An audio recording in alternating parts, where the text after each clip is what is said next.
Dear first year, Assalamu alaikum. As our revision goes on, we move on to chapter number 7, which is unit 7, unit 8 and unit 9. We'll start with unit 7, which is choice of career. Now this is basically a letter. This is a reply to Kashif from Dr. Jamshed. It starts with your address, the Career Information and Assessment Center, University Town, Peshawar, February 10th, 2020. Dear Kashif, in your letter you have asked me for the selection of career for you. I, however, think that this is the decision you should make on your own, because choosing a career is one of the most important decisions you will make in life. It's about so much more than deciding what you will do to make a living. To start with, think about the amount of time we spend at work. We are on the job approximately 25% of every year. Over our lifetimes, this comes to roughly 11 and a half years out of the 35 years most of us spend working. From the beginning of our careers until retirement, the importance of selecting a career with which we are satisfied cannot be overemphasized. While some people are lucky enough to just know what they want to do and end up in satisfying careers without giving it much thought, most of us are not. Many people don't put enough effort into choosing occupations or pick them for the wrong reasons. Maybe they choose careers that seem secure or pay well. They then end up unhappy. The best way to make sure that it doesn't happen to you is to make a well thought out decision. I would like to give some pragmatic suggestions that will help you in the section of career. Now this whole letter is about career, choosing a career properly, choosing something that you love. You must love the work that you do. And then with ending with kind regards, Dr. Jamshed. Moving on to the meanings and the question answers. What is the dominant theme of the letter? The dominant theme of the letter is that the writer basically wants to emphasize on choice of a career, and that the career that we love, we must choose the careers that are mostly in which we enjoy our work, not the ones that we think that they are burdens. Let's move on to the theme of the letter. The dominant theme of the letter is about the selection of career. Choice of career is one of the most important decisions that one makes in life, and it's about so much more than deciding what one will do to make a living. Similarly, self-assessment, retrospection, required skills for that career, interest, likes and dislikes, hobbies, leisurely pursuits, knowledge, education and training are the things necessary for the selection of a career. Next is, why doesn't the career expert mention any specific profession as career? The career expert does not mention any specific profession as a career because he thinks that this is the decision which one should make in his own, because choosing a career is one of the most important decisions that one makes in his or her life. It depends on one's own likes, dislikes, needs and wants. Moreover, the career expert wants him to select profession of his own interest because likes and dislikes keep changing and no one can decide a career for anyone else. Why is the decision of choice of career considered the toughest? Examples. Give examples from the text. Making a decision about what type of work we want to pursue after one's education can be difficult because it is one of the most important decisions one has to make in life. One has to make a well thought out decision as it is a source of one's earning. Choice of one's career affects one's whole family, so it is a matter of great concern which, with likes and dislikes, needs and wants, one has to consider factors beyond personal preferences. One has to see what is the current demand for the chosen field, what qualification is required, how it will affect us, and how all of this is going to revolve around our life. Next is, what is self-assessment? How far is it helpful in the choice of a career? Self-assessment is the process to know about one's own self. It is to know one's own capabilities and latent potentialities. It is self-evaluation to investigate our skills, interests, likes and dislikes in our chosen occupation. It is helpful in the choice of career because through it we determine our skills and our interests, which plays a great role in the choice of career. Through it we know that what things make our way easier to get a great job.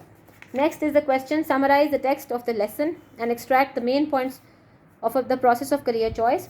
This letter is written from Dr. Jamshed from the Career Information and Assessment Center, University Town, Peshawar, to Kashif on the choice of career. He writes that choosing a career is one of the most important decisions one makes in life. It is not an easy job. Some people are lucky enough because they end up happily, while many are not lucky and they don't put much effort into choosing occupation or pick them for the wrong reasons. Then they end up unhappy. He tells him some pragmatic suggestions in selection of career. The first step is self-assessment, which is fundamental to career development. Our hobbies and leisurely pursuits can give us great insight into future career paths. We We should make a list of likes and dislikes, needs and wants. After identifying interests, then we should search for occupations. For example, he should explore a career in early education or literary sciences. Next is evaluate the steps of career choice and tell how effective or otherwise they are for your choice of career. All the given steps for the choice of a career are very effective and useful because they are very realistic and pragmatic. As the first step, self-assessment and retrospection is fundamental to career, and looking for a good job makes us realize that what we like and what we don't. Now, letter writing. Writing a formal letter. Rules for writing formal letters in English. In English, there are a number of conventions that should be used when writing a formal or business letter. First of all is address. The address of the person you are writing to. Salutation or greeting, dear sir or madam. Then is the body of the letter, and at the end is your ending. Yours faithfully, yours sincerely, your signature. How to write a formal letter. First paragraph, middle paragraph, last paragraph. An example of a formal letter with layout. You start over here, address, date, name, etc. and it is all in block address, one side. Moving on to the exercises. The exercise also concerns the letter only. Again, the letters, sender's address, receiver's address.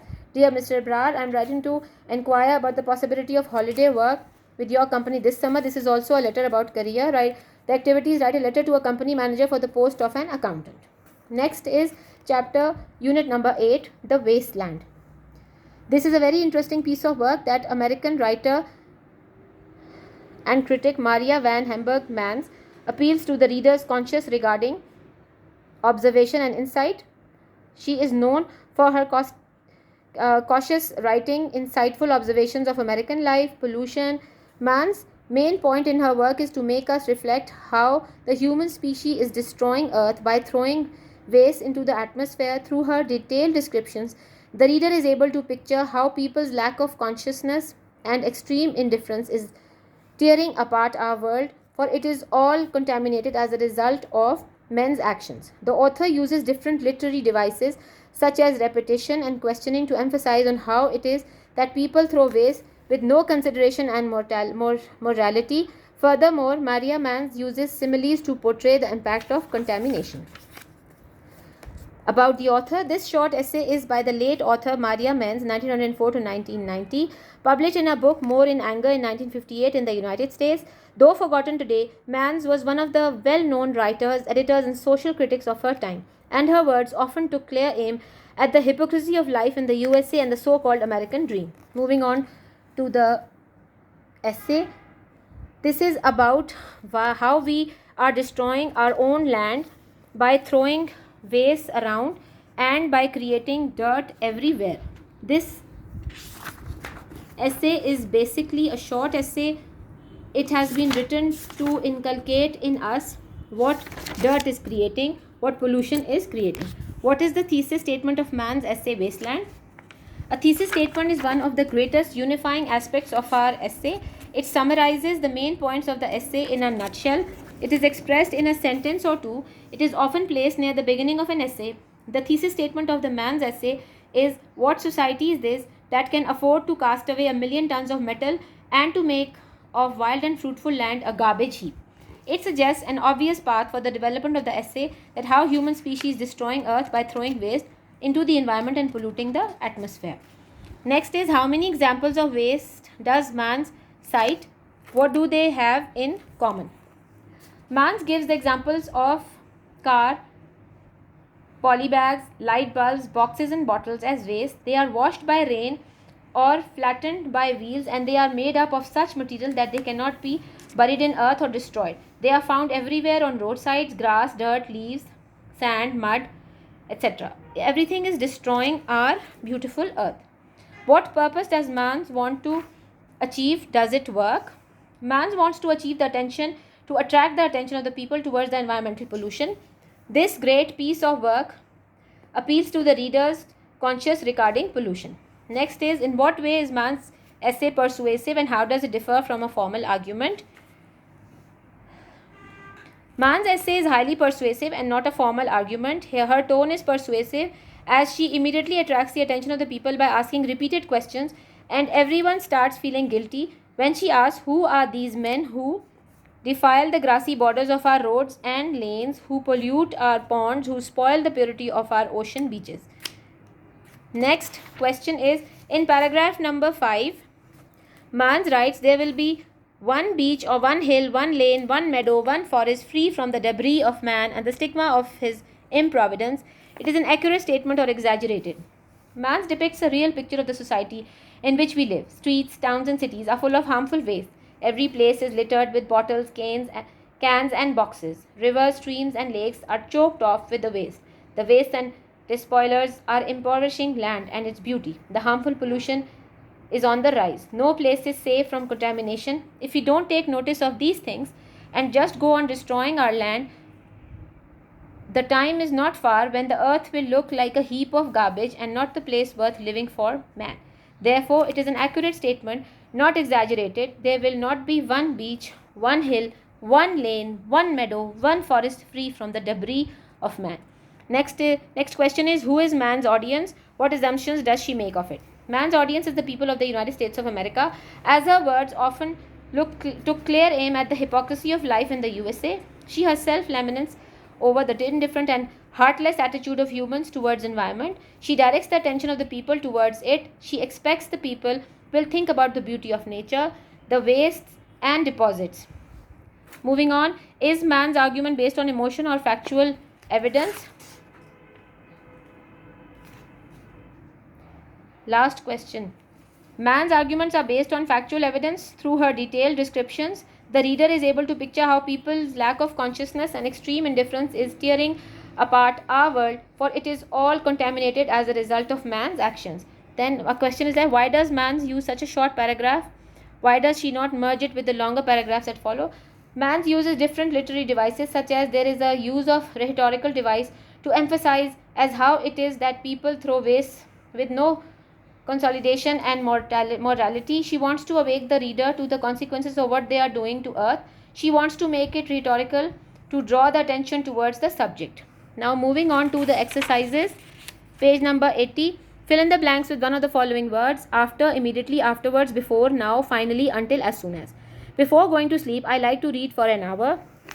Call me as soon as you get to the hotel. Okay, first we went to offer prayers. Afterwards, we went to have dinner together. I didn't look at the answer before finishing the test. I didn't cheat. If you see this book on sale for less than $10, buy it immediately. It usually costs nearly $20. After following Mrs. Ibra for almost an hour, I saw her enter the restaurant. We looked in 4 stories, finally finding it in one very near our house. I don't want it in 10 minutes. I need it now. Find the regular verbs in each line, write them in the blanks and use them in sentences. Read, feel, play, see, play. Listen, do, go, make. Know, help, say, think, help. Like, write, forget, eat, like. Take, bring, cut, clean, clean. Watch, be, have, meet, watch. Put, buy, cook, teach, teach. Catch, find, answer, lose, answer. Want, tell, win, sit, want. Sell, build, drink, open, open. Change the verb in parenthesis into the simple past. I heard a new song on the radio. I read 3 books last week. They spoke in Urdu to the waitress. He understood during the class, but now he doesn't understand. I forgot to buy some milk. She had a baby in June. You lost your keys last week. They swam 500 meters. At the age of 23, she became a doctor. I knew the answer yesterday. Now, Unit 9, The White Lamb. The central idea of the story, The White Lamb, is that when someone attains high status or gains wealth, fame or fortune, his attitude and behavior usually changes. The same happens in this story when Arshak, after getting higher education and gaining wealth, comes back to his village. He simply forgets his past life and does not give importance to his old uncle who had taken care of him just like his own son after his parents' death. This is the harsh reality of life. The plot of the story is well organized, powerful and good, as well as all the events take place in an integrated, coherent manner. The plot is enriched with the flavors of conflict, growth of characters and climax. Zero Hazakdan was born in 1915 in Goris. After graduating from Pedagogical College, he worked at Tatevur Secondary School as a teacher of Armenian language. The old gardener Nafsad went down to the spring that welled up under the nut tree to wash and to rest. No sooner had he bent down to let the cool water splash on his sunburned face that he heard the team leader calling him, "Hey Nafsad, hurry, your son Arshak is back." Now this is a sad story because the son that he had taken care of as his own turns out to be very bad and he ignores him. Moving on to page number 90. What arrangements were made by Nafsad for the coming home of Arshak? He made a lot of arrangements. He was so happy on hearing that his son had come back that he wanted everything to be perfect. Nafsad made every possible arrangement for the arrival of Arshak. He plucked the largest watermelon and that had ripened under the huge mulberry tree by the river bank. He then went back to the fig tree and began picking honey-sweet fruit. He chose the figs and packed them gently into a bright woven basket and took his 6-month-old white lamb with him for Arshak. He swept the dirt in the house, hammered a protruding nail with a rock, sprinkled water, and then swept the yard of the house, brought kindling wood for the fire. He borrowed a new tablecloth from the neighbor, covered the couch, and put a pillow on it. He restored the childhood objects of Arshak to revive the memories of his childhood days. It is sad. It is very sad. Why was Nafsad so excited at the arrival of Arshak? Nafsad had no living relatives in the village. He had no children of his own, and his wife had died many years before. His brother and sister-in-law had died of hunger during the war, leaving an only son, Arshak. He was his only relative in the village. Describe the plight of Nafsad after the departure of Arshak without meeting him. Nafsad had made a lot of arguments when he got the news about the arrival of Arshak. But when he came to know that Arshak had left the village without meeting him, he felt as if the roof had come down on his head. He ran over to the low shed and climbed to the roof. His car was speeding along the road, glittering in the sun, quickly becoming smaller and smaller, with unsteady gait, making his way down in the path to the orchard. His eyes that stared at the ground seemed to have become sunken. His back seemed more stooped than ever. He was feeling very dejected and sad. Question 4 now. What is the central idea of the story? The White Lamb is a heart-rending tale of a gardener named Nafsad who feels very dejected and painful to face the ruthless behavior and thanklessness of Arshak, his nephew, whom he had brought up after the death of his parents. The central idea of this lesson is that selfishness and thankless behavior of children towards their old parents. When the children get higher posts and are perceived as successful persons, they start considering their parents less important, unworthy of due respect, and they often ignore them. Unfortunately, this is becoming a prevailing trend in our cultures. Don't tie your hopes with someone. Write down the plot of the story,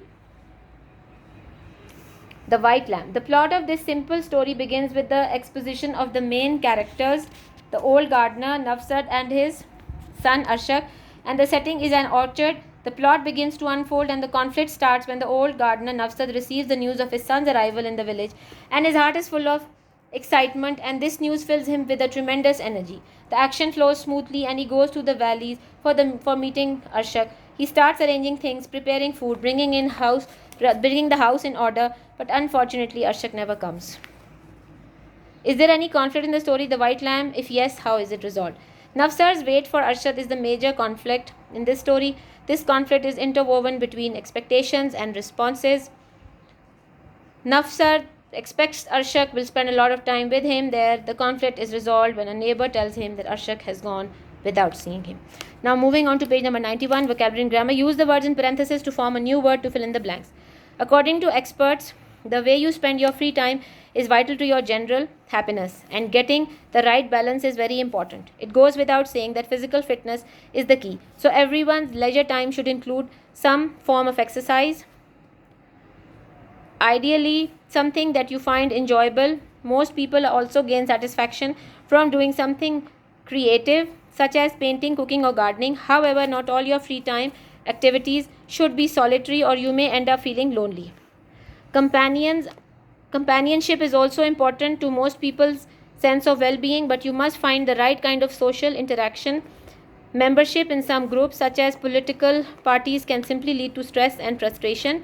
Joining a social group like a blood donation society or yoga classes are likely to be much more beneficial. Tell whether the verbs in color are transitive or intransitive. Put a tick on the correct option. She was crying all day long. Intransitive. We showed her to the photo album. Transitive.